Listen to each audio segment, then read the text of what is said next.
Pullela Gayatri badminton దిగ్గజం పుల్లెల గోపీచంద్ కూతురు. బ్యాడ్మింటన్లో తండ్రికి తగిన కూతురు అనిపించుకుంటోంది.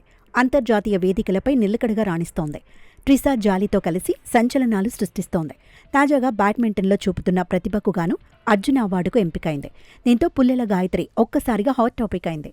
ఇదే సమయంలో తెలుగు అమ్మాయి గురించి అభిమానులు తెగ సర్చ్ చేస్తున్నారు. నిజానికి పుల్లెల గాయత్రికి చిన్ననాటి నుంచే బ్యాడ్మింటన్పై ఆసక్తి. తండ్రి గోపీచంద్ బ్యాడ్మింటన్ ప్లేయరే కావడంతో గాయత్రికి కూడా ఆటపై ఆసక్తి పెరిగింది.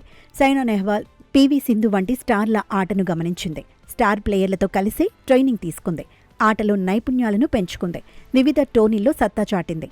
అంతర్జాతీయ టోర్నీలో 15 సంవత్సరాల వయసులోనే మెరుపులు మెరిపించింది. అండర్ 17 విభాగంలో దేశంలోనే నెంబర్ 1 ప్లేయర్గా ప్రశంసలు అందుకుంది.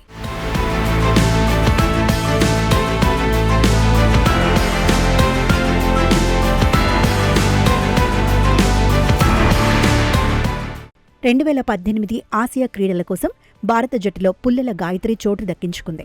15 సంవత్సరాల వయసులోనే సంచలనం సృష్టించింది. 2019లో సీనియర్ లెవెల్ పోటీల్లోకి ఎంట్రీ ఇచ్చింది. నేపాల్లో జరిగిన సౌత్ ఏషియన్ గేమ్స్లో సిల్వర్ మెడల్ సొంతం చేసుకుంది. 2020లో కెరియర్పై కోవిడ్ ఎఫెక్ట్ చూపించింది. అయితే 2021 మాత్రం పుల్లెల గాయత్రి కెరియర్ను మలుపు తిప్పింది. డబుల్స్లో నిరూపించుకోవాలని నిర్ణయించుకుంది. ట్రిసా జాలీ కూడా అప్పుడే పుల్లెల గాయత్రితో జత కలిసింది. 2021లో జరిగిన ఇండియా ఇంటర్నేషనల్ ఛాలెంజ్లో గాయత్రి, ట్రిసా జాలీ జోడీ స్వర్ణ పతకాన్ని సొంతం చేసుకుంది. వెల్ష్ ఇంటర్నేషనల్లో సిల్వర్ మెడల్ను దక్కించుకుంది. సయ్యద్ మోదీ ఇంటర్నేషనల్ ఈవెంట్లో 2022లో ఫైనల్ వరకు గాయత్రి జోడీ వెళ్లింది. ఒడిషా ఓపెన్లో టైటిల్ను సొంతం చేసుకుంది. సయ్యద్ మోదీ ఇంటర్నేషనల్ టోర్నీలో 2024-25లో ఛాంపియన్గా నిలిచింది.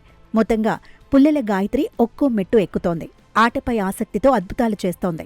డబుల్స్లో దేశం ఖ్యాతిని పెంచుతోంది. ట్రిసా జాలీతో కలిసి పతకాలు కొల్లగొడుతోంది. ఇప్పుడు అర్జున అవార్డుకు ఎంపికైన జోష్లో మరింత జోరు చూపించాలని ఫ్యాన్స్ కోరుకుంటున్నారు. డబుల్స్ విభాగంలో చెరగని ముద్ర వేయాలంటున్నారు.